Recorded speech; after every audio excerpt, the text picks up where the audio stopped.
seringkali rentan terhadap dehidrasi. Disarankan untuk mengonsumsi minimal 8 gelas air per hari, serta memperhatikan tanda-tanda dehidrasinya. Apakah Ibu sudah cukup 8 gelas minum sehari, Bu? Sudah. Bagus ya, Bu. Selanjutnya, minuman sehat. Air putih adalah pilihan terbaik.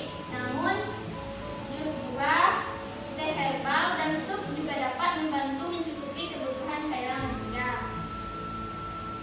Selanjutnya, keterlibatan keluarga ya, Bu. Anggota keluarga perlu aktif meningkatkan dan menyediakan cairan yang cukup. Ini dapat mencegah masalah kesehatan serta meningkatkan kesejahteraan lansia. Selanjutnya, kita harus mengenali tanda-tanda dehidrasi. Waspadai tanda dehidrasi tersebut seperti mulut kering, merasa lelah, dan urin berwarna gelap. Jika terjadi, segera tingkatkan asupan cairan. Apabila diberi Ibu misalnya pecah-pecah, maka Ibu itu berarti kekurangan minum ya, Bu. Ibu bisa meningkatkan minum Ibu atau menambah cairan. Selanjutnya, peran suplemen dalam diet lansia.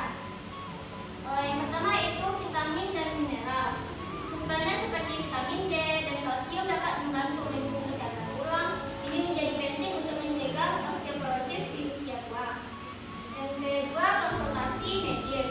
Sebelum mengkonsumsi suplemen, sebaiknya berkonsultasi dengan profesional medis.